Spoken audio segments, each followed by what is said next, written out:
Buenas tardes.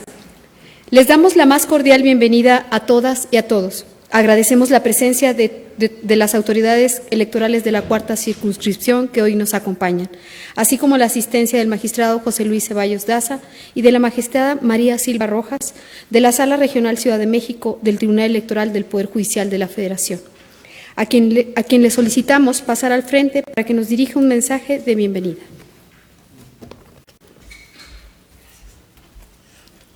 Más que mensaje de bienvenida, sí hay que bienvenir sobre todo a las personas que nos acompañan de fuera de la sala. Muchísimas gracias a las personas que están aquí, integrantes de la sala, interesadas en escuchar esta conferencia. Le comentaba hace un momento al ministro que tenemos muchísimos asuntos relacionados con temas de pueblos y comunidades indígenas o pueblos y barrios originarios aquí en la Ciudad de México, en la circunscripción.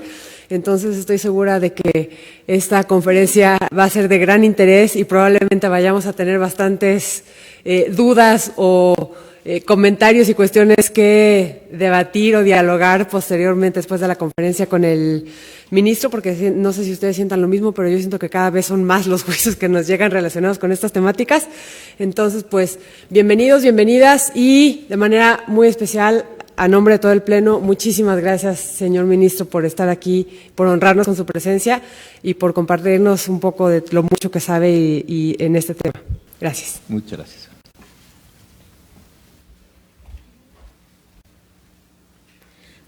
Muchas gracias, magistrada. El día de hoy se imparte por el doctor José Ramón Cosío Díaz la conferencia magistral denominada Retos Actuales del Derecho Indígena. A continuación, me permito leer su semblanza curricular. José Ramón Cosío Díaz nació en la Ciudad de México en 1960, estudió la carrera de Derecho en la Universidad de Colima, posteriormente cursó la maestría en Derecho Constitucional y Ciencia Política en el Centro de Estudios Constitucionales de Madrid. Asimismo, se graduó como maestro en Derecho por la Universidad Nacional Autónoma de México. Finalmente, obtuvo el doctorado en la Facultad de Derecho de la Universidad Complutense de Madrid. En 1983 comenzó su trayectoria como profesor impartiendo clases en diversas instituciones académicas y especialmente en el Instituto Tecnológico Autónomo de México desde 1987, en donde además ocupó el cargo de jefe del Departamento de Derecho de 1995 al 2003. Su formación profesional se ha dividido entre la docencia, la investigación y el servicio público. Su principal vertiente de investigación es el derecho constitucional, aunque también ha realizado investigaciones en otras ramas del derecho, ha dirigido tesis de licenciatura, maestría y doctorado. A la fecha, ha impartido diversas pláticas, cursos, seminarios, ponencias y discursos en diversas universidades de México y el extranjero. Ha escrito 28 libros. El más reciente lleva por título Voto en Contra. Asimismo, ha coordinado 12 libros, compilado 8 y dirigido 1. Tiene diversos artículos publicados en libros colectivos, cuadernos académicos, revistas especializadas, revistas de divulgación y periódicos. Le han otorgado importantes premios y reconocimientos, entre los que destacan el Nacional de Investigación en 1998 en el área de Ciencias Sociales, el Nacional de Ciencias y Artes 2009 en el campo de Historia de Ciencias Sociales y Filosofía, el Nacional de Comunicación José Pajes Yergo en 2010 y 2017, el Nacional Malinayi 2011 para la promoción de las artes, los derechos humanos y la diversidad cultural y el Premio Nacional de Jurisprudencia 2019, además de los doctorados honoris causa que le han otorgado diversas universidades, el último de ellos recibido de la Universidad Veracruzana. Es miembro de importantes instituciones académicas y científicas y profesionales, entre las que destacan el Sistema Nacional de Investigaciones como investigador nacional nivel 3, Academia Mexicana de Ciencias, el American Law Institute, la Barra Mexicana del Colegio de Abogados, el Consejo Consultivo de Ciencias, el Patronato del Instituto Nacional de Medicina Genómica, el Consejo Consultivo del Center for U.S. and Mexican Law, la Academia Mexicana de Derecho Internacional, la Academia Nacional de Medicina, el Consejo Nacional de la Sociedad Mexicana de Salud Pública, el Fondo Patrimonial en beneficio del Colegio de México, el Consejo Académico de la Cátedra de Estudios Jurídicos Iberoamericanos de la Universidad Carlos III de Madrid y Tirant Loblanche del Consejo Consultivo de las Universidades Autónoma Metropolitana, así como del grupo de académicos, expertos y ciudadanos que elaboran la Carta Universal de los Deberes y Obligaciones de las Personas. Adicionalmente, es integrante de consejos editoriales en revistas especializadas nacionales e internacionales. Actualmente es ministro en retiro de la Suprema Corte de Justicia de la Nación, profesor investigador asociado del Colegio de México, profesor de la Facultad de Derecho de la Universidad Nacional Autónoma de México y dirige el Instituto para el Fortalecimiento del Estado de Derecho, AC. Además, es columnista en los periódicos El País, El Universal, así como colaborador regular de la revista Proceso. Doy el uso de la voz sin más preámbulo al doctor José Ramón Cosío Díaz. Muchas gracias. Muy buenas tardes, qué bueno que somos poquitos para que podamos hablar mucho y debatir aquí en estos temas. Muchas gracias a la magistrada, al magistrado por su presencia, por la invitación desde luego, y me da mucho gusto ver a personas que tenía tiempo de no ver, qué bueno que están aquí. A ver, lo que platicábamos con la magistrada Guadalupe es no tanto entrar a los temas electorales, de esto ustedes saben mucho más que yo, sino ver cuáles son los retos actuales del derecho indígena en la actualidad, y yo creo que son muchos. Voy rapidísimo en una breve línea histórica. A todos nos queda claro que durante muchísimos años, prácticamente todo el siglo XX, lo que se trató de hacer con los indígenas fue incorporarlos, asimilarlos, españolizarlos, volverlos lo menos indígena que se pudiera ser como modelo general del país, ¿no? De milagro no se acabaron muchas de las raíces, no se acabaron muchas de las tradiciones, porque sí había un intento deliberado por generar esta situación, que por lo demás era el modelo general en prácticamente todo el mundo. Tampoco es que fuera privativo de México el caso.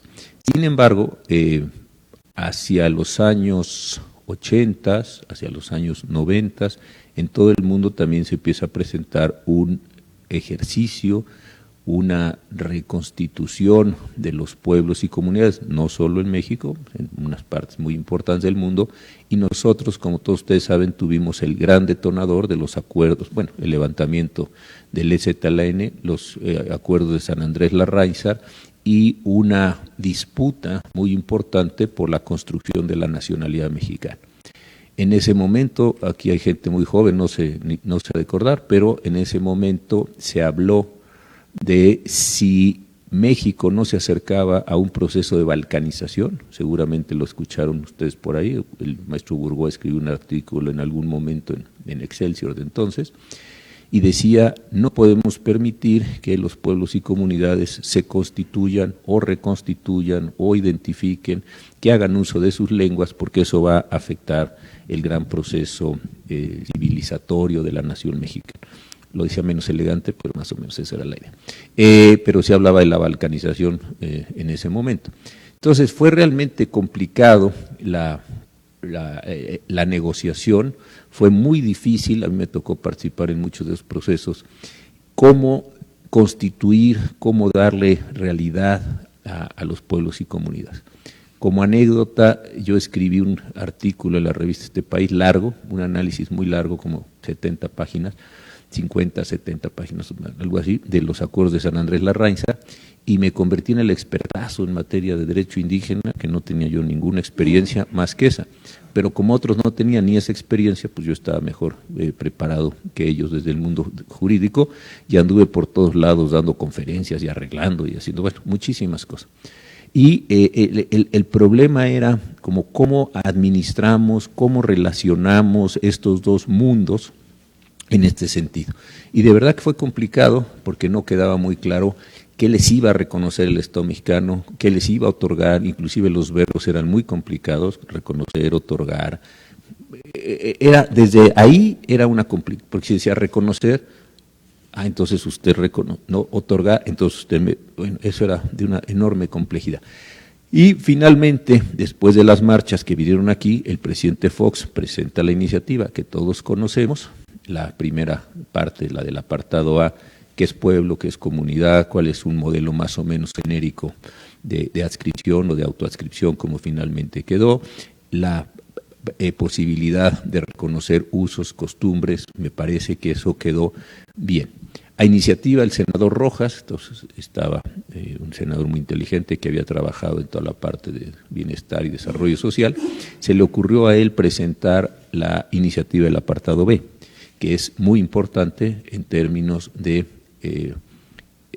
otorgamiento de prestaciones materiales, otorgamiento de impulsos económicos, otorgamiento, digamos, de una serie de beneficios del Estado, no para reconocer solo a los pueblos que ya estaban constituidos o establecidos, sino algo mucho más interesante para entrar en un proceso de reconstitución de pueblos y comunidades.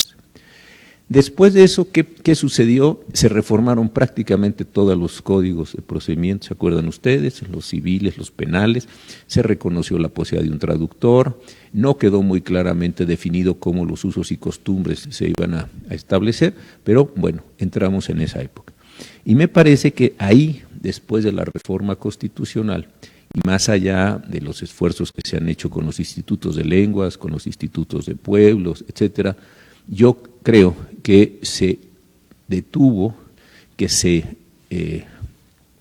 alentó, ralentizó, se dicen ahora los economistas, se ralentizó todo el proceso para efectos de no seguir en este proceso de reconstitución en el punto.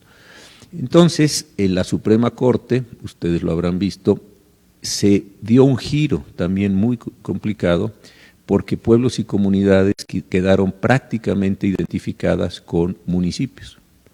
Hay ahí un proceso curioso, un proceso no explicitado, pero en una parte muy importante del orden jurídico, la existencia de los pueblos y comunidades queda como metida, como perdida, como oculta en los municipios y no acabó de tener una existencia sola.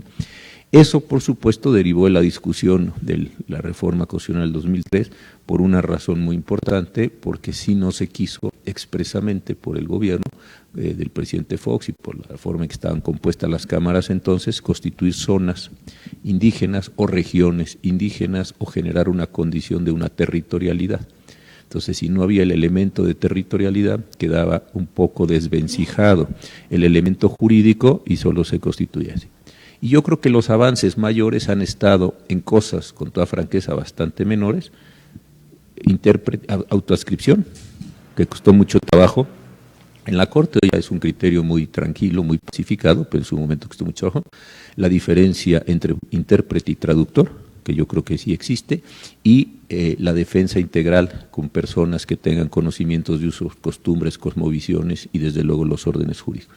Y yo creo que no hay muchas más cosas, además de la constitución de estos pueblos y comunidades en materia electoral, que ustedes saben mucho, la reconstitución de estos elementos, pero sí también me parece que todo ese proyecto de radios comunitarias, una educación bilingüe, etcétera, se han ido afectando, se han ido constriñendo.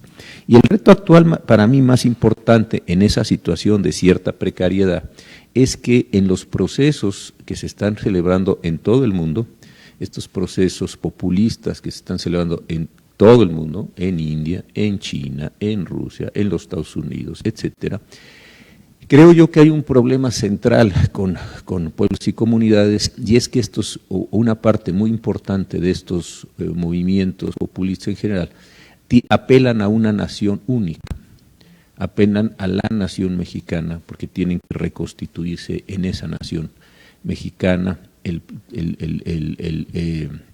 lema de campaña del presidente de Estados Unidos, hagamos de los Estados Unidos grande de nuevo. En fin, ustedes vean este discurso que tienen en India con Modi, que tienen ustedes en Turquía con Erdogan. Es decir, hay un discurso que está apelando a esa gran nación. Y la impresión que yo tengo es que ese discurso acaba por atrapar a los pueblos y a las comunidades. No estoy diciendo que esté bien, yo estoy muy a favor del pluralismo y de la pluralidad política, cultural y desde luego étnica, de todas las posibilidades. Pero lo que estoy describiendo es lo que me parece que está aconteciendo y que previsiblemente va a crecer en un llamado a la nacionalidad, a la unión de un pueblo, etcétera. Pues sí, todas estas diferencias empiezan a borrarse y es difícil que el mundo indígena, por llamarlo de esta forma, tenga una posición. Hemos visto en casi todo el mundo, asunto que va a tener su manifestación aquí el próximo domingo y el lunes, que lo mismo está aconteciendo con las mujeres. Las mujeres no están siendo concebidas desde el poder político como una categoría aparte, sino como parte de toda la gran nación mexicana. Vean ustedes cómo esas diferencias de grupos, de presiones, de manifestaciones, son concentradas, contenidas, apretadas, déjeme poner en esta expresión gráfica, para efecto de que no se pulverice ese gran esfuerzo de la nación, porque quienes están ejerciendo el poder en muchos lugares del mundo se consideran a sí mismos que tienen una representación casi carismática, como decía Weber, y que tienen la posibilidad de conducir los procesos políticos y sociales a partir de su propia idea. Entonces, creo que este es un problema muy importante para pueblos y comunidades. En segundo lugar, me preocupa que en este tipo de discursos, y desde luego nosotros lo tenemos, si haya un aminoramiento en el mundo de los derechos. Yo no sé si ustedes coinciden, pero me parece que después del pico que tuvimos en el 2011 con la reforma del artículo 1 de la Constitución, y un poco después, yo lo que estoy observando es que hay una contracción, como si fuera esto un objeto físico, una esfera, una contracción de los derechos. Por supuesto que hay una retórica, pues sería imposible decir mueran los derechos o a nadie le importan los derechos, bueno, eso sí sería verdaderamente escandaloso, pero más allá de la retórica, yo lo que estoy observando es que los derechos se están contrayendo, los sistemas de protección general de los derechos. Hay más permisibilidad hacia la tortura, hay más permisibilidad hacia afectaciones al debido proceso. La iniciativa que hace algunos días, que no fue una iniciativa, fue un algo allí que había dicho que se hizo en la Fiscalía General y que no se hizo, en fin, que todos tuvimos conocimiento de esto por los medios, también me parece que es una cuestión seriosísima. Yo no sé si ustedes la leyeron, pero toda la parte constitucional acababa con los procesos acusatorios, bajaba el estándar de prueba, etcétera, etcétera, etcétera. Entonces creo que también hay ahí manifestación. Y otra cosa que también creo que va a afectar al mundo indígena es que en este tipo de procesos donde los derechos se disminuyen, se generan relaciones más bien clientelares. Los jefes de Estado que están en estos procesos, e insisto, son muchos países del mundo, no ven a la ciudadanía o no ven a los grupos que componen la ciudadanía como personas investidas de derechos, los ven como clientelas. Se les entregan sus dineros, se les entregan concesiones, se les entregan una forma completamente distinta, pero no se ven como sujetos de derecho. ¿Por qué? Porque es difícil desde esa forma de concepción del poder pensar que uno está dialogando con una ciudadanía, porque si uno está dialogando con una ciudadanía, la ciudadanía es o está compuesta por sujetos empoderados en función de los derechos de los que son titulares y ejercen, actúan, demandan, etcétera, etcétera. Y esto no suele avenirse bien con esta forma de ejercicio del poder, y no se aviene bien porque lo que este tipo de movimientos están generando en el mundo son racionalidades puramente políticas. Yo sé, yo puedo, yo he entendido, todo estaba mal, yo vengo a cambiar. Véanlo todos, agarren el caso que quieran. Y esa es la idea. Y cuando se entiende que el derecho es una racionalidad muy peculiar, que lo que trata precisamente es de detener esa racionalidad política, entonces sí se presentan discusiones muy, muy serias, porque precisamente la racionalidad jurídica lo que hace es controlar, ordenar, administrar, obligar, entregar, es decir, son otros verbos distintos, desde composiciones de normas jurídicas frente a intuiciones o deseos o proyectos o representaciones de votantes, en fin, creo que son dos cosas distintas.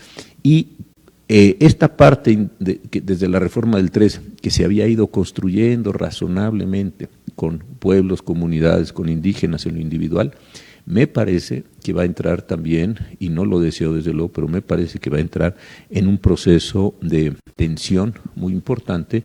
¿Por qué? Porque los indígenas reclamarán proyectos propios, culturas propias, cosmovisiones propias, y eso me parece que se dirá, no se inserta en la idea nacional. Y hay ejemplos muy concretos que ya los hemos visto, la productora eléctrica de Huesca, el Tren Maya, probablemente el ferrocarril transísmico, donde los pueblos y comunidades dicen, oiga, yo no he sido consultado, debiera ser consultado, o de plano me voy a oponer a esa obra o a ese proyecto porque está destruyendo mi hábitat, está destruyendo mi comunidad. La respuesta es muy simple, no puede haber una oposición indígena a un proyecto que está en beneficio de la nación mexicana, del pueblo mexicano, de las grandes mayorías. Ahí me parece que ya tenemos buenos ejemplos de lo que me parece va a venir en los próximos años. ¿Y qué sucedería como medio de defensa cuando los pueblos y comunidades digan vamos a una consulta en serio, como las que ordena la Organización Internacional del Trabajo? Una consulta en serio. Es decir, a ver, primero es previa, segundo es de buena fe, tercero es informada, cuarto es lo que ya sabemos todos. Informada es que yo les diga a ustedes antes de empezar a hacer una obra cómo les puede perjudicar. Oiga, vamos a echar a correr un tren ahí, oiga, y eso es bueno, es malo, ¿por qué tiene esta ruta? ¿De qué dimensiones? ¿Dónde van a estar las estaciones? Va a dividir la vía en dos lugares, así, una gran... De buena fe es, explíqueme bien la consulta, preséntemela en mi lengua, deje que mis representantes actúen y después de todo eso entremos a procesos donde ajustemos los intereses de todos. Creo que esa idea de formulación, esta idea de concebir la política es peligrosa. Y un último elemento para poder conversar entre todos es que también me preocupa mucho, es que muchos de estos modelos que estoy yo diciendo de forma de ejercicio del poder populista, etcétera, no me quiero perder en las calificaciones, porque si no luego acaba uno discutiendo solo los nombres y eso es lo de menos, pero sí creo que lo que importa es discutir la intuición, es que son modelos de un fuerte desarrollo económico, son economicistas o son modelos, más bien voy a usar la expresión de los años 50 y 60 del siglo pasado, son modelos desarrollistas. Y un modelo desarrollista no se aviene bien con la ecología, no se aviene bien, porque cuando era el modelo desarrollista la ecología no era un tema de importancia, en los años 50 y 60 esto a nadie le interesaba. Ese es un modelo económico que supone que el progreso de la nación, que el desarrollo de las habilidades del líder se puede llevar a cabo con enorme fuerza, que no importan las condiciones territoriales, que no importa, que lo que importa es lograr unos ciertos avances de riqueza para que con esos avances de riqueza se pueda constituir sociedad y haya reparto, etcétera.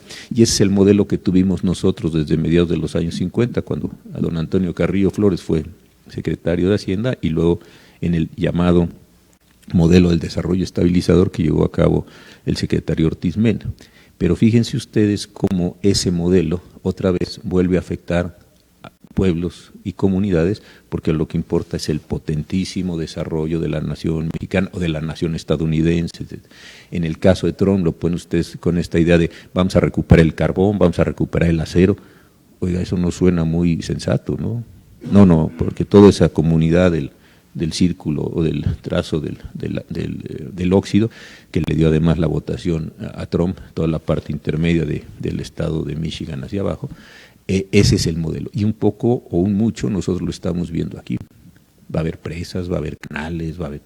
Y la ecología, eso no importa. Oiga, y los pueblos y comunidades, los pueblos no saben lo que es bueno para ellos, yo les voy a decir lo que es bueno para ellos.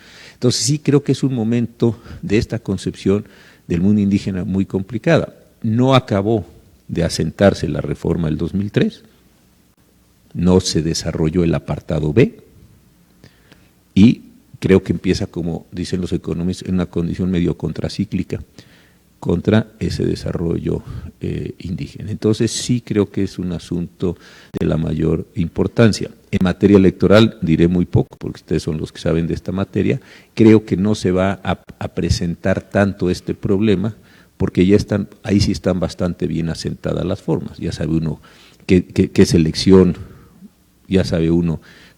O sea, ustedes han construido una jurisprudencia bastante buena, ya llevan un rato en esto, desde la sala superior, en fin, ya tienen ustedes criterios más o menos de qué sí se puede dar en el mundo electoral. Creo que eso, en principio, no se afectará, creo que serán de las partes más vivas que se pueden dar, pero con toda franqueza no veo otras partes, no veo consultas indígenas, no veo estos otros elementos a los que me referí. Entonces la dejamos hasta aquí si quieren, y yo encantado, creo que hasta las 2 de la tarde, ¿verdad? Muy bien, y hasta de aquí a las 2, o sea que tienen 51 minutos para que nos demos aquí, padre. Sale.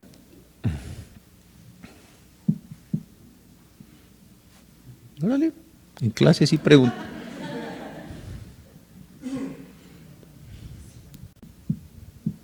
Sí, oigan, estamos completamente en contra. Sí, pues y es especulativo, es especulativo, pues estamos especulando sobre un tema muy serio. Hombre, tampoco la fuerce, pobre mujer. Así, a preguntar. No. Gracias, señor ministro. Bueno, pues de los grandes retos que tenemos aquí en materia electoral, pues sí nos toca ver un poco de temas de consulta. En las secciones de pueblos originarios, aquí en la Ciudad de México es muy común ese tema y bueno, el problema que se nos da siempre, considero, son las pugnas entre los mismos pueblos originarios y que algunas personas afirman ser las que desde siempre han estado ahí, las que han tenido los cargos, pero luego viene el otro grupo y es un enfrentamiento como de poderes y creo que es un gran problema porque pues no tenemos cómo determinar quién tiene la razón. Los peritajes antropológicos muchas veces son insuficientes y la mayoría se centran en cuestiones de geografía, de clima, de la región, cuando mucho tratan sobre el tema sociopolítico, la estructura, pero nunca se sabe como a ciencia cierta qué grupo de verdad pudiera ser el que ostentó el poder desde un inicio. Entonces creo que ese es el principal problema con pueblos originarios. Sí.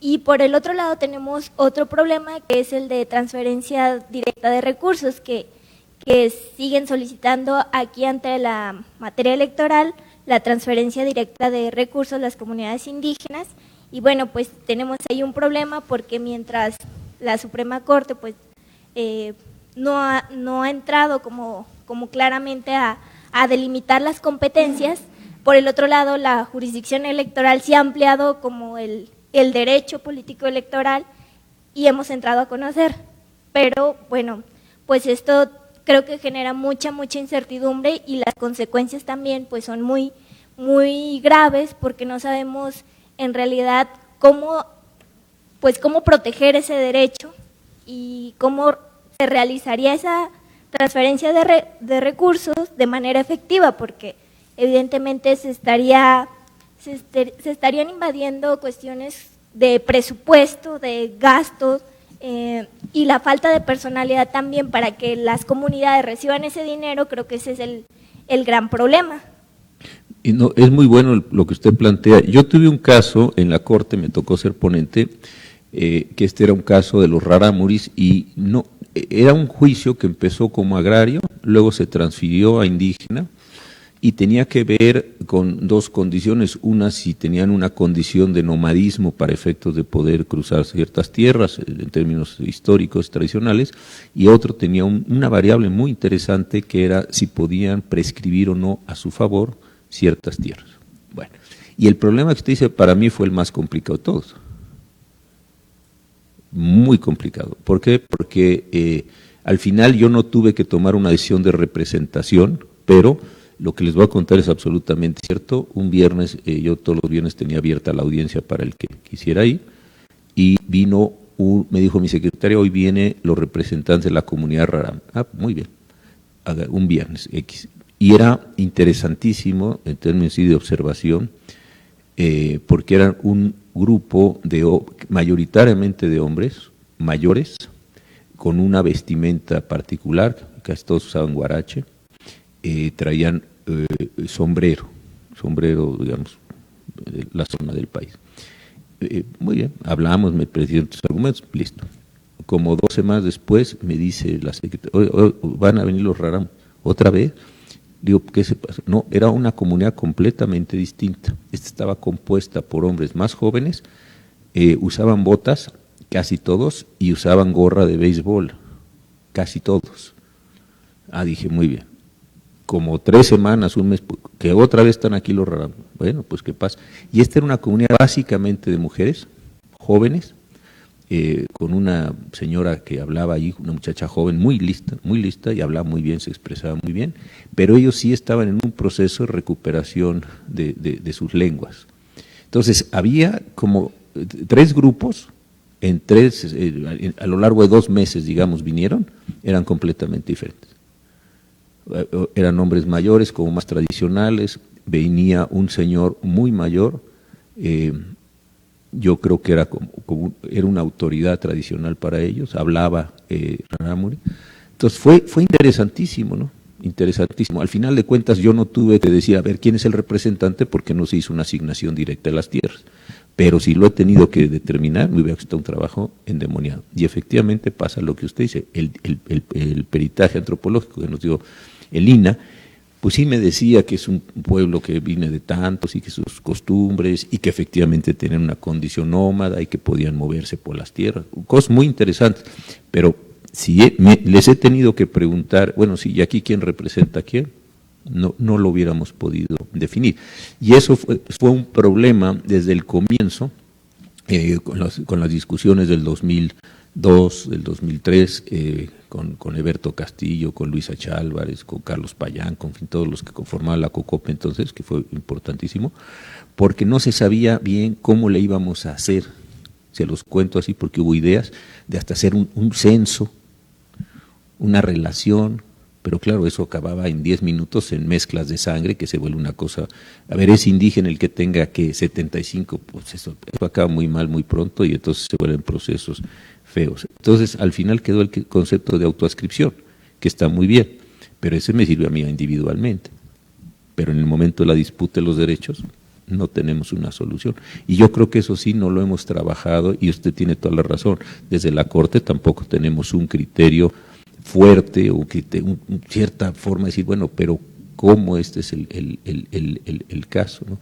En el tema de la consulta, por ejemplo, si es un lugar amplio, yo pienso una consulta indígena, lo que implica, una consulta en serio, lo que implica hacerlo en la península, no sé yo cuántos, en el trayecto de donde comienza la vía a donde termina la vía, ahí hay un montón de pueblos con distintos grupos, con distintas representaciones, con distintas modalidades de sus lenguas. O sea, es muy complejo, digamos, a lo que el Estado mexicano se quiso montar. Yo no tengo, se lo confieso, por si la suya era una pregunta, yo no tengo, porque a lo mejor usted es de las que como que no quiere y tira ahí la pregunta, a lo mejor usted es de esas personas, así yo también era cuando estudiaba, oiga, profesor, yo no entiendo, y pum, ahí echaba uno la pregunta. Pero a lo mejor también es usted así, pero no tengo una respuesta. Y esto está también en relación a los recursos, porque tampoco se les puede estar dando recursos a todos ilimitadamente. Entonces, ¿a quién se le da? Yo creo que ese sí es uno de los temas interesantes que había que trabajar y que pensar. Yo no lo he visto. Luego hay gente que me anda pidiendo temas para tesis. Yo creo que es un buen tema de tesis doctoral, de ver, ¿no? Porque, oiga, ¿qué tema hago? Que la cláusula, pero no, bueno, pues eso ya está muy visto. Vamos a ver cosas importantes. Entonces, creo que podría ser esa un buen tema, pero sí es un tema muy, muy complicado. Y en el contexto de lo que yo decía, eso puede ser causa de gran afectación, porque claro, les vamos a acabar cayendo a pueblos y comunidades todavía más fuerte por decir, uy, pues ni siquiera sabemos quién los representa, o ustedes ni siquiera saben quién los representa. Eso me parece que les puede todavía trastocar más todos los procesos de posicionamiento jurídico, ¿no? Usted, por favor. Muchas gracias. Bueno, primero gracias a la sala por organizar este tipo de eventos y permitirnos venir a esta circunscripción. Felicidades por su conferencia, ministro. Bueno, yo vengo de Puebla. Entonces, en Puebla tenemos situaciones muy específicas, sobre todo con el tema de indígenas, porque tenemos una gran composición de indígenas, pero no tenemos catálogos, no tenemos ninguna normas que siquiera de manera ligera los puedan ayudar. En el tema de transferencia de recursos, específicamente, por ejemplo, ahora tenemos una sentencia de hace 2 años de la Sala Superior que no se ha podido ejecutar. Y no se va a poder ejecutar porque la ley de nuestro estado, a diferencia, por ejemplo, de la de Tlaxcala, no reconoce a esas comunidades indígenas como entes que puedan ejercer un recurso. el ramo 33, el ramo 28. De hecho, la ley está estructurada para que los municipios sean quienes, a través de las juntas auxiliares, en Puebla tenemos 217 municipios y más de 650 juntas auxiliares. Esas 650 juntas auxiliares están reconocidas en la ley orgánica y la forma electiva es a través de usos y costumbres. En algunos, pues el uso y la costumbre es la urna. En esa ley establece que es el ayuntamiento quien debe organizar esos procesos electivos. La sala ya ha determinado la inaplicación de norma, el tribunal local también, pero tratándose de la elección en sí. Pero para el tema de transferencia de recursos es otro problema al que nos enfrentamos, porque la ley establece que el que es responsable es el ayuntamiento. Entonces, el presidente municipal dice, pues yo me quito, dale a la junta auxiliar.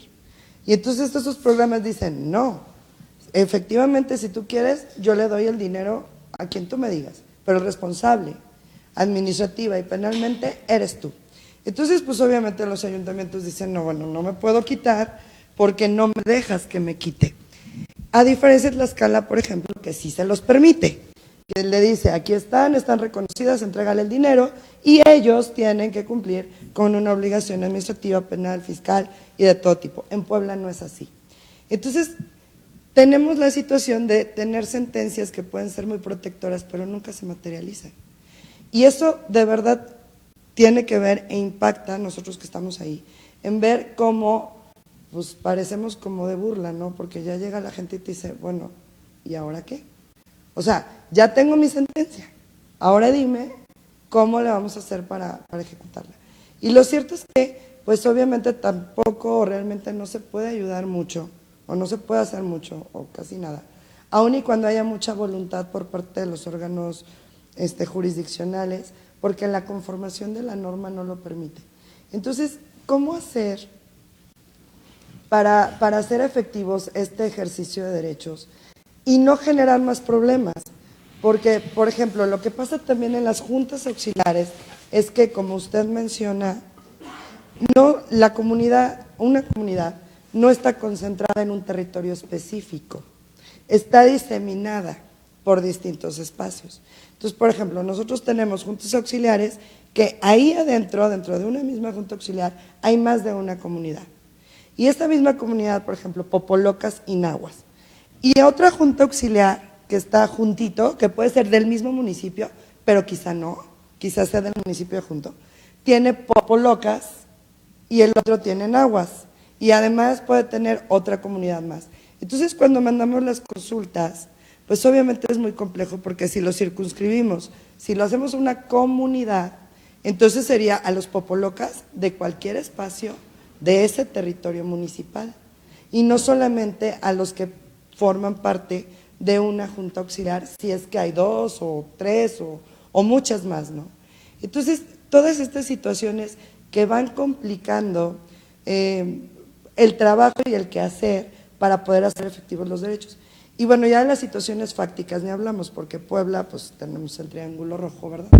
Muy interesante a nivel nacional, en donde recientemente el instituto nos dice, me mandas una consulta, pero cada vez que yo llego están los cuernos de chivo, estamos amenazados, nos cobran para poder pasar, desde que llegamos tenemos a la gente aquí, y entonces como que vincula entonces también a otras autoridades para que nos permitan o nos ayuden en este tema de la seguridad, porque para ellos es una invasión que lleguemos nosotros a realizarles la consulta, porque quizá lo pidieron a alguien, una persona que se autoadscribió indígena, pero todos los demás dicen sí, pero nosotros no queremos.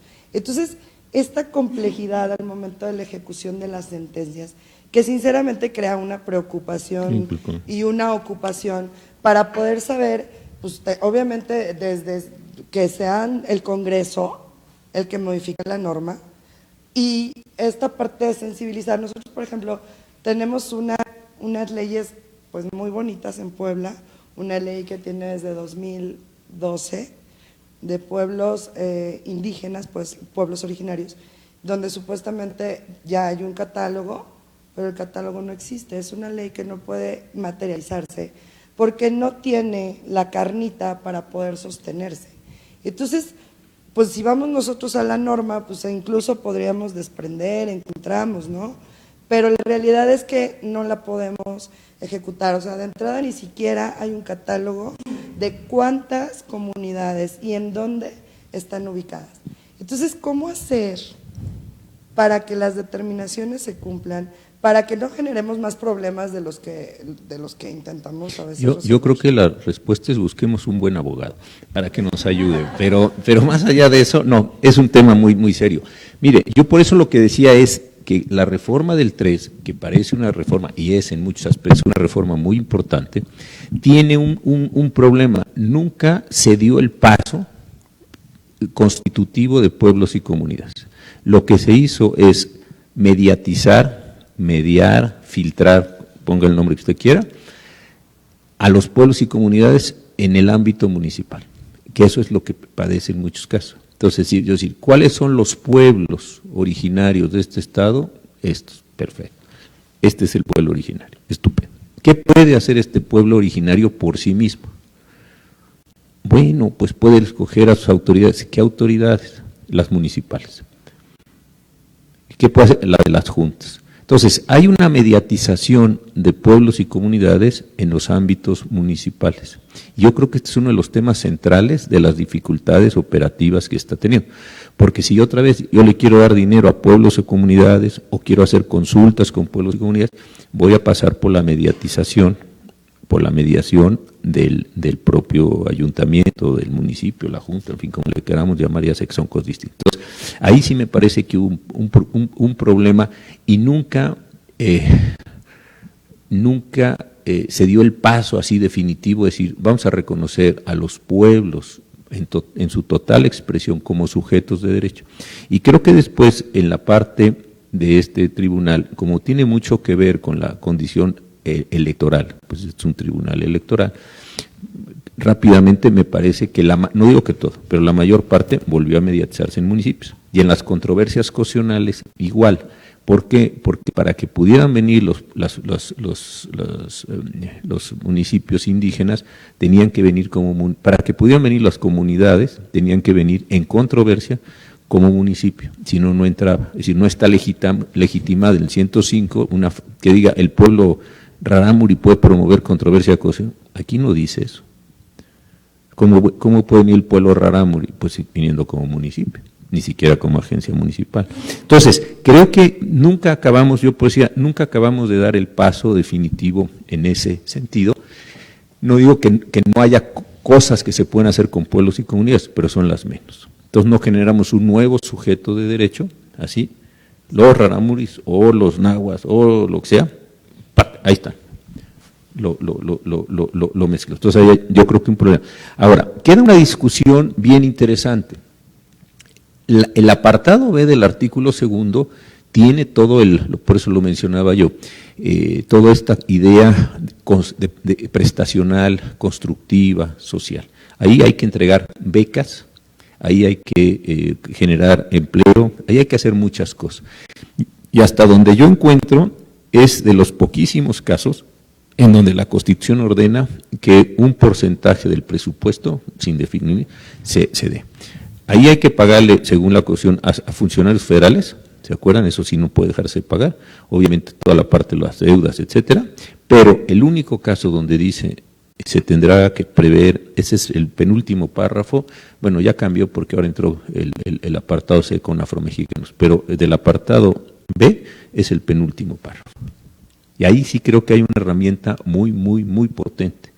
Yo como creo que se tendría que hacer eso con un litigio estratégico de algunas juntas que demandaran, claro, a su ayuntamiento y al Congreso para decir, yo estoy legitimado, no como municipio, ni en el orden, o inclusive, todavía más, estoy legitimado como pueblo o como comunidad de pueblo para efectos de obtener estos recursos.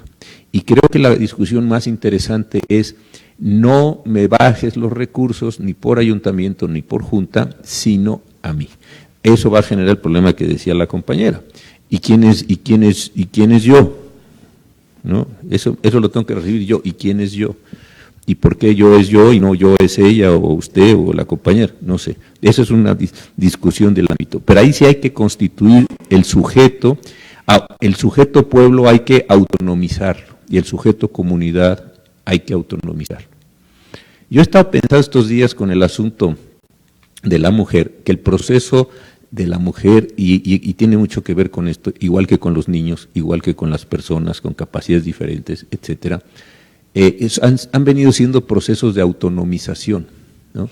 La mujer, sabemos históricamente, dependía de sus padres, de su padre, y luego cuando se casaba dependía del esposo, y el otra ley de algunas comunidades europeas que todavía para que la mujer viuda se va a casar necesita el consentimiento de sus hijos varones, ¿no? Cosas así pero si ve uno, el proceso de la mujer ha sido un proceso de autonomización.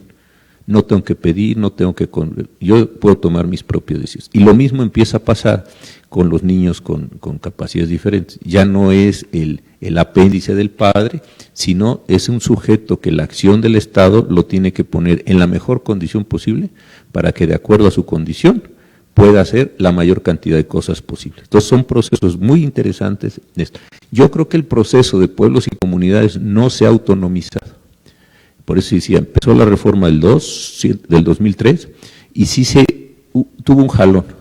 Y después, ¿cómo concibo a una comunidad como verdaderamente autónoma? ¿Y para qué efectos? ¿Y en qué ámbitos? ¿Y para qué cosas? Pero si el apartado B me da un listado enorme de cosas que se vienen está haciendo, libros, radiodifusión, estaciones, todo lo que usted quiera, ¿cómo se genera eso? Ahí yo creo que en la función de amparo, como litigio estratégico, ahí en Puebla yo creo que los de la Ibero les ayudan, pues les encantan también esas cosas. Ahí está Simón Hernández, ahora de director, y todos que son listísimos. Yo creo que sí, es decir, tomamos la comunidad y la autonomizamos.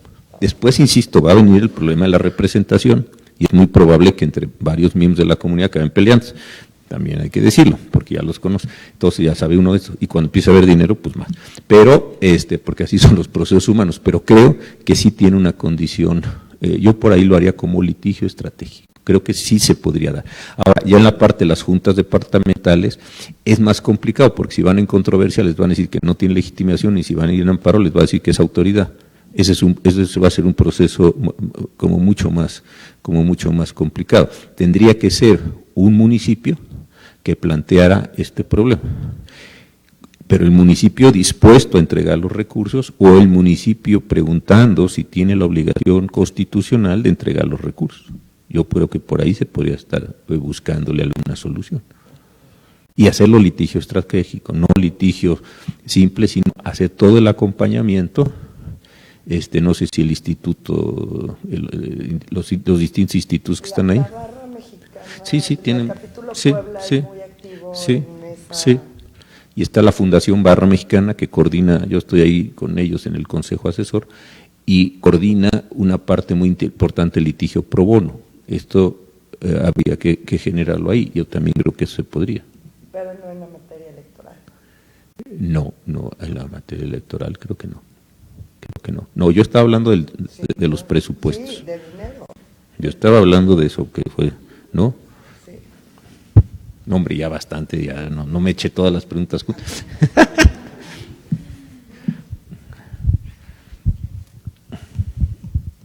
A reserva de que alguien más se anime, hay una cuestión que creo que es muy interesante, sobre todo por la trayectoria y la intervención que tuvo usted en relación con la definición de la autoadscripción de las personas indígenas, que es muy relevante para la materia electoral, porque en el proceso electoral federal pasado fue cuando empezó a surgir el tema en el que hay personas que quedó acreditado que simplemente se autoadscribían como indígenas, pero no pertenecían al pueblo o a la comunidad. La Sala Superior determinó que en esos casos era necesaria una autoadscripción calificada, pero de alguna manera eso rompe con la idea que al menos yo entiendo que subyace en la autoadscripción como fue diseñada en su origen. Entonces creo que queda clara la pregunta, la idea quiero escuchar su opinión, Sí, por favor. Nosotros no pusimos, y ese es también un tema buenísimo, una autoadscripción calificada, sino era autoadscripción. ¿Por qué? Porque entonces entrábamos en discusiones horribles y además algunas discusiones un tanto cuanto, no sé si racistas, no sé si es tanto como eso, pero sí discusiones muy serias, como por ejemplo alguna vez dijeron, pero ¿cómo va a ser indígena si tiene un doctorado en la Sorbona, no? Sí, que ahí están las actas de la primera sala.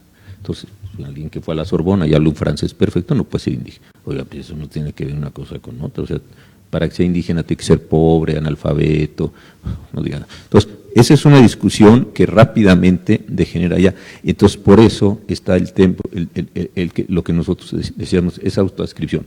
Para bien y para mal. Si al autoadscribirte te genera un costo el proceso, también hay que asumirlo. Es decir, no la autoadscripción significa, o aceptar la autoadscripción, significa así una especie de amparo agrario donde todos los beneficios son para el indígena y todos los perjuicios no se le aplican. Juegas en la cancha de indígena por adscripción, estupendo. Si te vienen bienes, qué bueno, y si te vienen males, también, qué bueno. Eso sí es una condición de respeto, ¿no? Con todo el sistema tutelar que está debajo, pero esa es la condición. Y nosotros si no, nunca pensamos, ni yo en lo personal creo que puedas empezar a hacer una condición calificada, porque entonces es tanto como solo son indígenas aquellos que se autoadscriben y han vivido, residido, pertenecen y vienes entonces otra vez con unos problemas y unos procesos antropológicos complicadísimos. ¿Cuánto tiempo tuve que ver esto yo? El caso de esta desafortunada afirmación que se hizo, el que se fue a la Sorbona a hacer el doctorado 5 años, ese no es indígena, ese no puede reclamar desde fuera la condición de su tierra o la cosmovisión o la obra, lo que sea. Me parece que sí es cerrar mucho el mismo concepto. Y claro, hay situaciones donde podría uno sospechar que se está jugando con la autoadscripción muy ventajosamente. Si en el amparo directo en revisión en la Corte levanta alguien la mano y dice, oiga, yo soy indígena, oiga, llevamos 2 años litigando y a usted nunca se le había ocurrido. ¿Qué es lo que pretende ahorita? ¿Una reposición de procedimiento para que regresemos hasta el día 1? ¿Y eso es lo que estamos discutiendo? Entonces también hay esa enorme complejidad. Ahí creo que había una mayoría ya de ministros que consideraban que la autoadscripción tenía que hacerse valer como en la condición consular un poco al comienzo. Pero eso sí es un problema ya distinto, ya no es un problema de materialidad, sino es un problema de temporalidad. ¿Hasta cuánto? Insisto, voy a la revisión, se trae el amparo, estoy en la Corte, y 3 semanas antes que se resuelve el asunto, todavía no esté lista, una vez listado ya no hay causa que mover, pero 3 semanas antes, yo me acabo de... Esos son problemas que como siempre va a pasar el fenómeno que también lo padecen y lo viven y además lo disfrutan todos los días, porque es una parte de las partes bonitas de esta función, es ir construyendo realidad como a pedacitos, ¿no? En el caso de Pepito Pérez, ya dijimos, y en el caso de Pepita Pérez, todos Pepito más se van haciendo, y eso es lo que va articulando una condición jurisprudencial. Creo que a veces hay una especie de avidez, un apetito por tener una solución cierta, primera, clara, clarísima, y eso yo creo que jurisprudencialmente no. Eso el legislador a lo mejor en su infinita sabiduría puede creer que está haciendo eso, pero en la función jurisdiccional estas son construcciones de... Ya te reconocí la autoadscripción, muy bien, la puedo, ¿hasta qué momento? Y se puede ir haciendo, pero en general yo creo que el modelo por el que optamos fue un modelo muy abierto, con todas las consecuencias que eso tiene. Yo en lo personal así estaría haciéndolo. Uh-huh.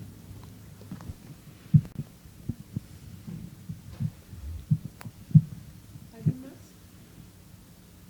Chicos, pregunten. La compañera. Buenas tardes, vengo de Morelos. Morelos tiene un caso muy particular porque hubo la creación de 4 municipios denominados indígenas, de los cuales su proceso de creación fue muy cuestionable. Tanto es así que la Corte ya echó abajo la creación de 1 y ahora tenemos 3, ¿no? De esos 3 hay 2 problemas principales. Uno es la gobernabilidad. ¿Qué pasa con el municipio indígena. Ya tiene unos representantes y ahora el representante que ya vio feo a la comunidad o pasó y no lo saludó, hay que hacer una asamblea y lo quitamos. Y ponemos otro, que sí me cae bien. Pasa otro periodo, ya lo vi feo, ya me vio feo, lo quito. Y entonces es muy delicado porque realmente ya son municipios, ya están constituidos, tienen recursos, tienen muchas tareas por hacer y seguimos 3 años después en el mismo tema. ¿Quién ocupa el lugar en el consejo? Entonces, ahí hay ¿hasta qué punto se les puede limitar para crear una verdadera gobernabilidad? Un segundo aspecto también muy preocupante es que yo estoy dentro de un municipio indígena que ya tiene un sistema normativo consolidado, que yo ya decidí cómo es, pero en mi comunidad, en mi colonia, en mi apartado, yo ya no quiero seguir ese sistema, porque también soy indígena y tengo mi propia forma de ver el mundo, ¿no? Entonces, ¿cuánto se les puede limitar a decir, tú estás dentro del municipio indígena que tiene cierto sistema y debes de acatarte a eso, porque perteneces a ese municipio? Pero vienen las personas y dicen, yo soy indígena y yo tengo otra forma de ver el mundo y de hacer las cosas. Entonces, ¿hasta qué punto nosotros debemos respetar pues su forma de vivir y de concebir su propio mundo? Mire, yo creo que es un problema complejísimo el que usted plantea. El primero es efectivamente en Morelos. ¿Cuál fue la razón por la que la creación de ese municipio la desconoció la Suprema Corte? Por la consulta, porque no estuvo bien hecha. Sí, porque ustedes tuvieron el caso de Temisco, ¿se acuerda cuando tuvimos aquel asunto que se creó? Y que fue el que se generó un criterio importantísimo desde mi punto de vista, que fue que la Corte no solo conocía violaciones directísimas a la Constitución, una violación a precepto constitucional, sino que podía conocer algunas indirectas cuando los procedimientos normativos no se hubieran llevado a cabo al efecto. Entonces, ustedes tuvieron en Morelos un montón de casos el Congreso le asignaba pagar las pensiones municipales, ¿se acuerda? A los propios municipios, como los trabajadores no tenían dinero, en fin, esos vinieron muchos casos, la creación de otro, etcétera. Y eso es una de las cosas que a mí de la propuesta que se está presentando actualmente por la Suprema Corte de Justicia para reformar el Poder Judicial de la Federación, no me gusta. No me gusta porque se desaparece toda esta condición de las violaciones indirectas, solo quedan las directas de texto casi constitucional. Y ahí se puede generar un problema de una enorme presión política y social y grandes desencuentros. Algunos estados van a solucionar eso con un tribunal constitucional interno que ahora sí tiene sentido, porque si solamente van a quedar las violaciones directas para la Corte, todas las de abajo, ¿quiénes? Pues eso hay que generar, yo creo que salas constitucionales o tribunal. Yo no era muy favorable a lo que tenían, por ejemplo, malo era el de Veracruz, que luego no sabían qué hacer con la sala constitucional, pero después sí hubo que hacer, pues ya acababa viendo los no ejercicios de la acción penal, eso era lo que acabaron haciendo una cosa ahí. Pero bueno, ahora sí me parece que puede, con toda esta constitucionalidad indirecta, puede tener algún sentido. Pero regresemos al tema, pero me interesaba mucho ese asunto. Ahora, yo creo que una cosa es que se tengan usos y costumbres y otra cosa es que no exista ninguna regla de nada, ¿no? La ley me parece que puede decir, el 115 desde la reforma 99 dice cuáles son las formas de desaparecer ayuntamientos y son formas sofisticadas y no puedo yo estar diciendo que esto ya no va a ser el ayuntamiento.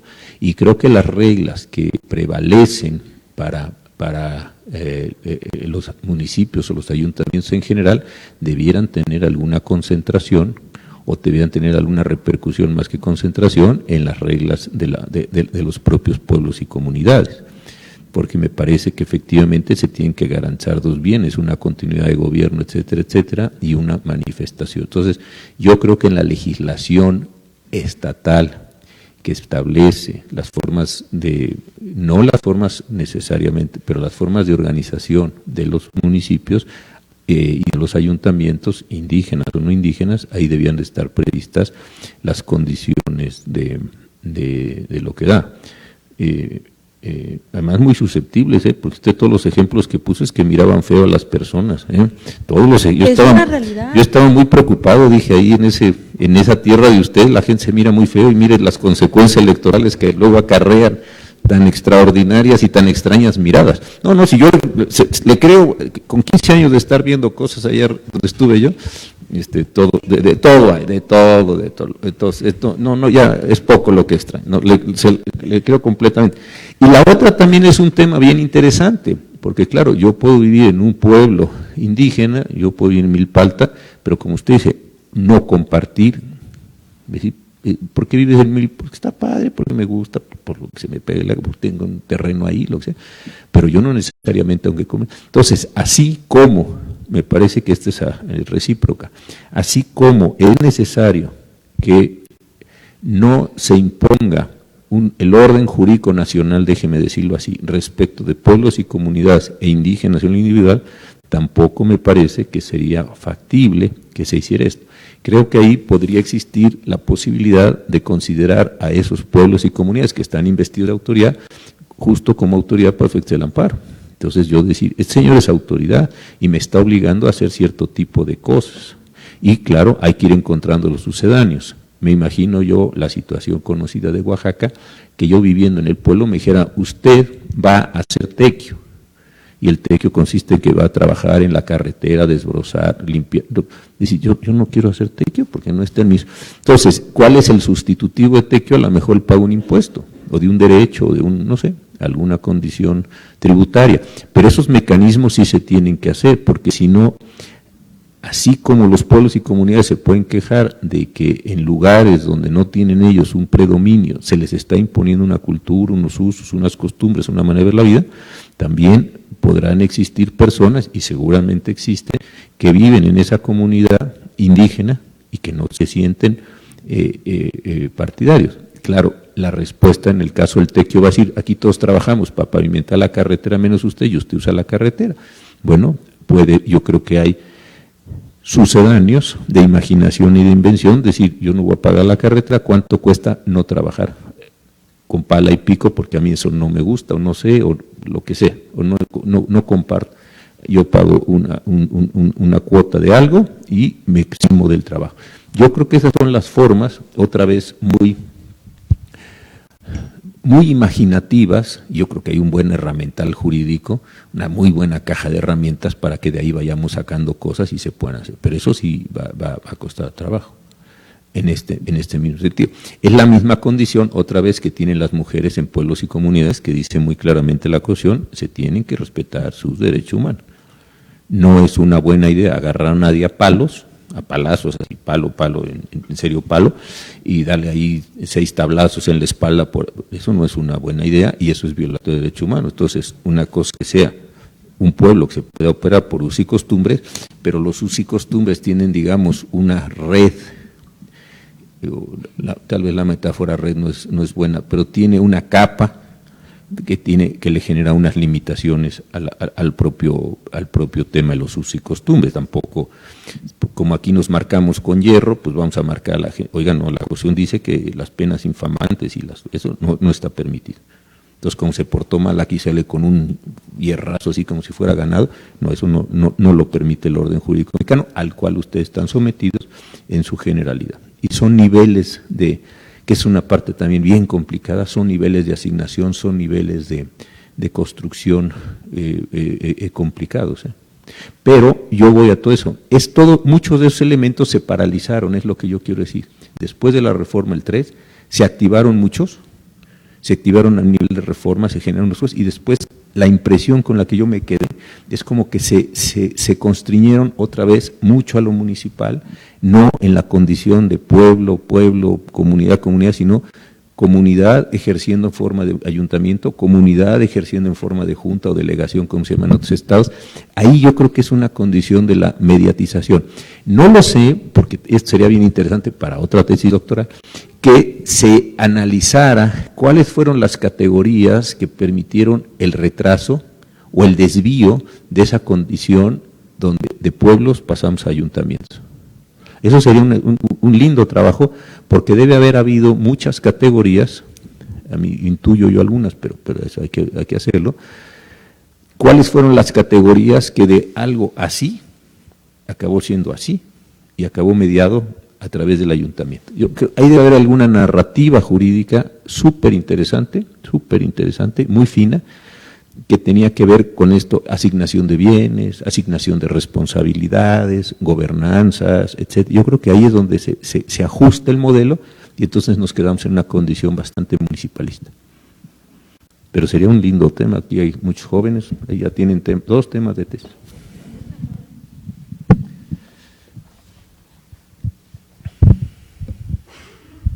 Gracias, buenas tardes, señor ministro. Pues un honor y un agradecimiento por estar aquí con nosotros. Siempre es un gusto verlo y escucharlo y seguir aprendiendo. Pues yo nada más, y no dirigido a un asunto en particular, yo le quisiera nada más preguntar en sus palabras, ¿cuál es la guía que tiene que seguir un juez nacional con potestad de control convencional ex oficio de cara a la disyuntiva entre el derecho consuetudinario y el derecho convencional, si es que pudiéramos establecer una guía o parámetro? Sí, y está muy bien. A ver, yo creo que el derecho convencional debiera aplicarse en principio, ¿por qué? Porque está marcada con jerarquía de artículo primero.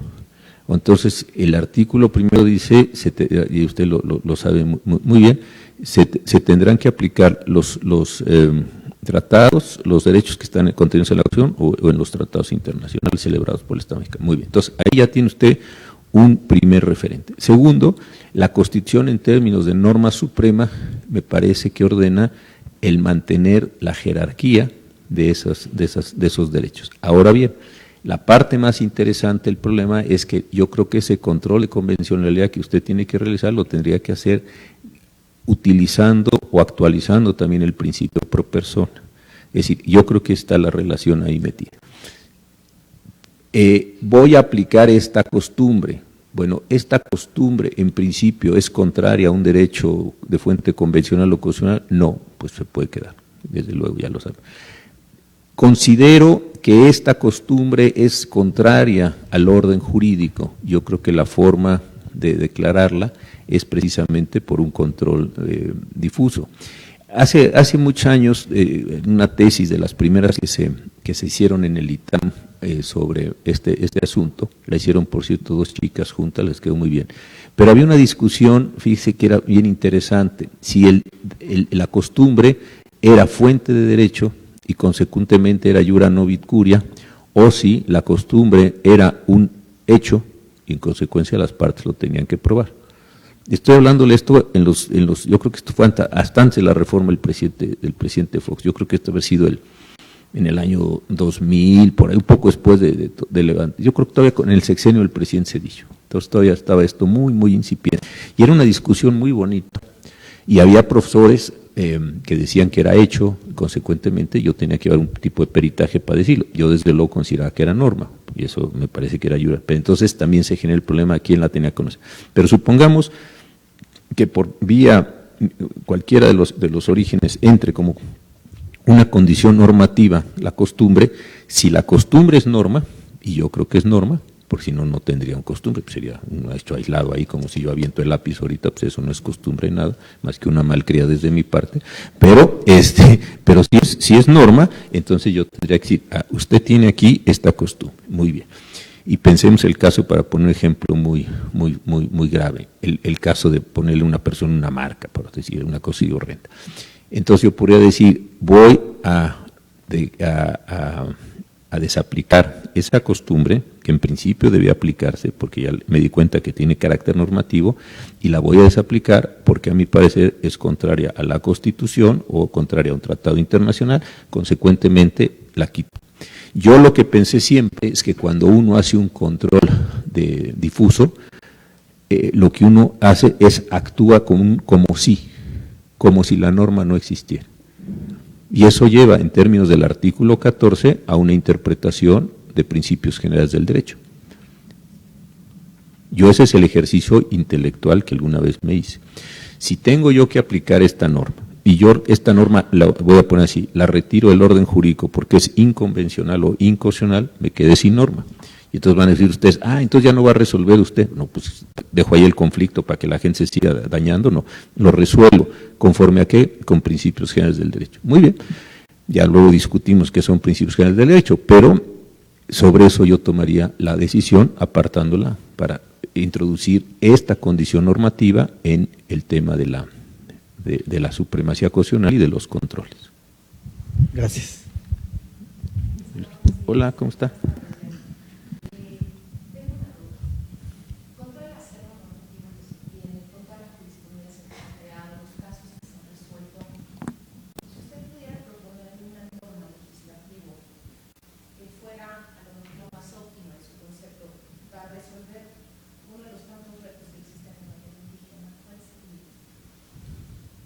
Yo creo que este tema de las representaciones, de la identificación, primero, serían varias.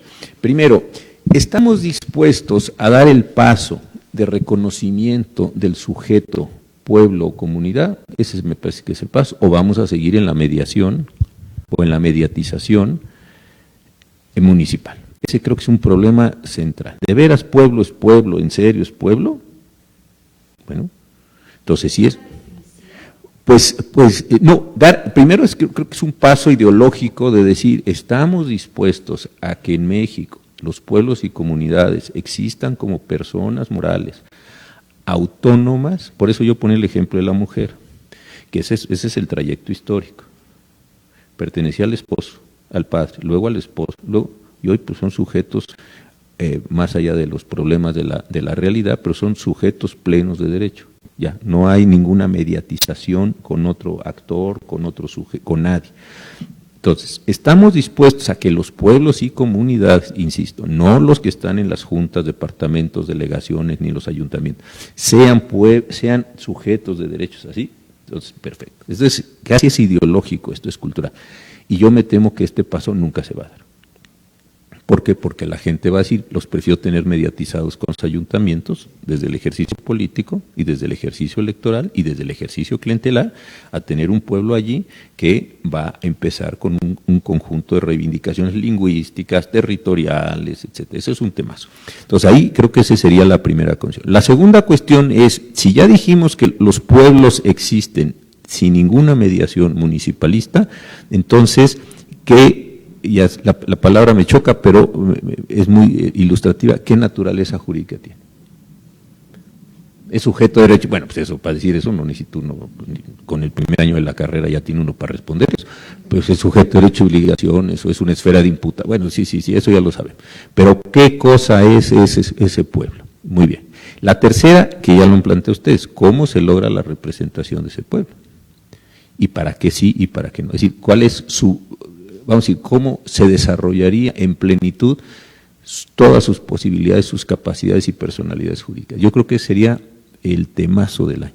Pero insisto, yo lo veo muy complicado porque lo que te haría es desagregarte en el país un montón de gente. ¿Y con quién está usted platicando? Yo estoy hablando con los Rarámuri, señor, o con los Tojolabales bueno. ¿Y qué son ustedes? Nosotros somos un pueblo. O estamos hablando con las comunidades X o Y del mismo pueblo. Caray. ¿Y cuál es su situación?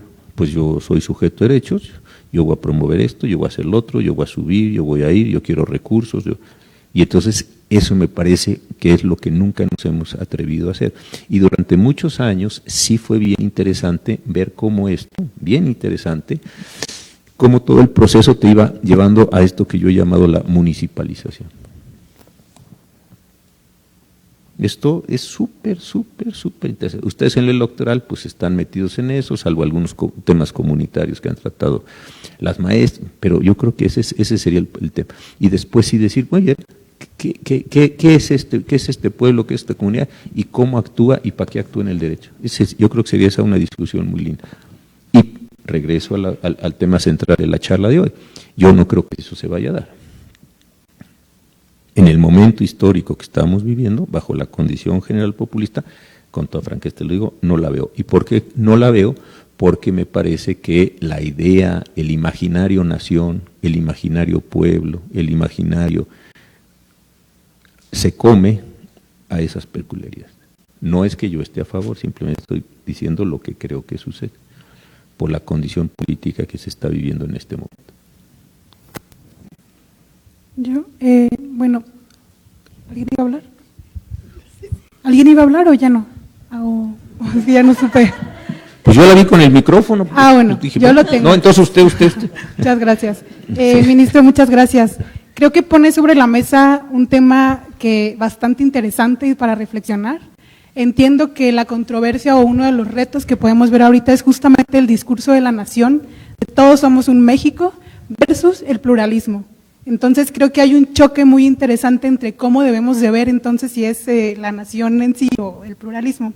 Pero pone algo también que creo que también es bastante para reflexionar y habla de las personas que ejercen el poder, que ni siquiera nosotros mismos como ciudadanía nos ven como sujetos de derechos, sino que nos ven como clientelismo. Y eso me hace pensar entonces que si nosotros estamos vistos así por los sujetos del poder, pues entonces los pueblos y comunidades indígenas están muy relegados. Y entonces quisiera saber si sobre este reto usted ha pensado alguna solución, porque a mí me hace pensar que entonces no es ni normativa y a lo mejor más bien es social y cultural, porque incluso lo asemeja con lo que pasa con las mujeres. Las mujeres no es que hayan ganado un lugar por las leyes, aunque sí nos ayudaron, sino que fue a golpe de, estando lucha tras lucha y desde hace muchos años, muchísimos años.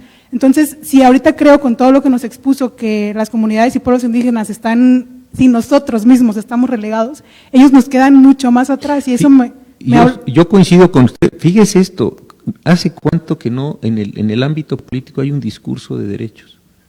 O sea, cuando dice, los mexicanos tienen derecho a la protección de salud, no, hay subsidios para pagar medicinas o lo que sea. Oiga, pero yo no estoy hablando de eso, yo estoy hablando de mi derecho a la salud.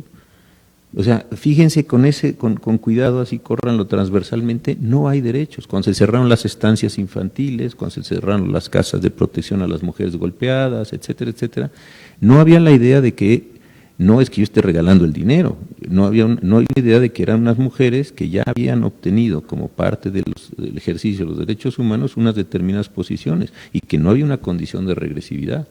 Entonces, esa parte es una parte, voy a decir algo que puede sonar peculiar, como de desciudadanización. Vamos aminorando la ciudadanía, la ciudadanización, y en consecuencia las personas se ven menos socialmente y culturalmente menos posibilitadas a promover juicios que exijan no el otorgamiento de una beca, un dinero, lo que sea, sino el cumplimiento de un derecho. Esa es una cosa muy importante. Y eso es lo que yo decía hace un rato, es como la pérdida de autonomía. Si los niños, digamos, los niños tienen derechos, los niños cuando ejercen un derecho, a pesar de su minoría de edad, de lo que sea, los niños, las niñas, los adolescentes, es difícil que uno, que en los ciertos ámbitos se diga, los niños son titulares de derechos, inclusive frente a sus padres, ¿no? Más bien los padres tienen deberes con los hijos, sí, pero en función casi de la bondad del padre hacia el hijo, pero no de la posición jurídica del hijo frente al padre. Ahí tiene usted un ejemplo de esta condición. Yo he pensado que la construcción social de nuestro tiempo, interés superior del menor, es una forma de empoderar a los niños, de construir a los niños como sujetos de derecho, para que en algunos casos el Estado se haga cargo de la protección de los niños, aún frente a sus padres. Aún frente a sus padres. Porque si yo soy juez y tengo a los dos papás allí en un divorcio horrendo y se están dando con todos los papás, el niño queda en un fuego cruzado que ahí sí regresamos al rey Salomón y al espadazo, ¿no? Medio hijo para cada quien, se acabó la historia. Oiga, pues eso es una cosa sumamente tonta. Entonces, ¿qué hago? Como no sé si los padres están siendo capaces de proteger al hijo, le voy a retirar simbólicamente y jurídicamente al hijo de las manos de los padres y lo voy a poner aquí a mi lado para yo ver el pleito entre los padres y yo decir, a ver, ustedes síganse peleando y quién se queda con la casa y quién se queda con lo que sea, yo aquí este chiquito lo voy a estar protegiendo, porque no voy a permitir que sus padres en su locura lo despedacen. Eso me parece que es interés superior del menor, en serio. Es otra vez la autonomización del sujeto. Pero si tú te pones en un mundo donde los derechos no se hablan, los derechos no se construyen, pues entonces estás efectivamente en relaciones de, pues órale, llévate esto, oiga, pues si no son propinas para que estemos así actuando. Ese me parece que es un tema súper importante. Y en el caso de los indígenas también, porque el mundo de los indígenas no es solo un mundo de derechos, es un mundo mucho más complicado, ¿no? No sé si conoce un libro, un profesor que se llama Clavero, Manuel Bartolomé, perdón, que tiene un libro que se llama Gente, Costumbre y Gente de Razón. Yo lo leí hace muchos años, está en siglo XXI, muchos años, y me pareció el libro que me explicó a mí la existencia de dos mundos diferentes. Entonces, gente de costumbre, como decía él, tiene que utilizar los mecanismos jurídicos de gente de razón, déjeme decirlo así, en ningún sentido peyorativo, para poder preservar su mundo de costumbres en un mundo que mayoritariamente es de razón. ¿Sí me estoy explicando? Es una utilización de un instrumento que en principio tú no construiste en tu cosmovisión, pero que lo tomas para poder proteger tu situación en ese sentido. Y eso es muy complicado, porque te quedas, y yo creo que tú lo describes muy bien, como a mitad de dos aguas, y hay una tensión enorme del manejo de estas dos categorías o de estas dos condiciones. Muchas gracias. Ya son las dos. Ya desquitamos. ¿Verdad?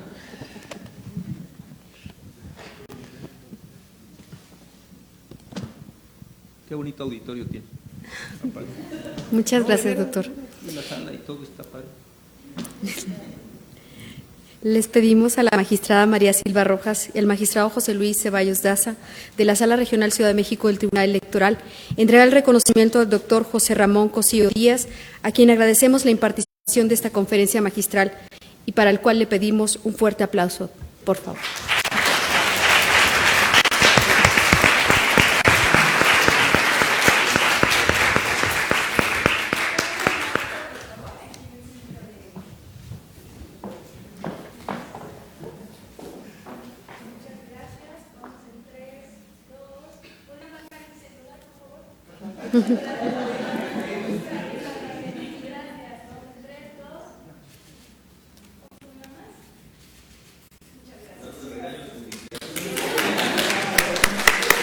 Muchas gracias a todas y a todos por habernos acompañado. Buenas tardes.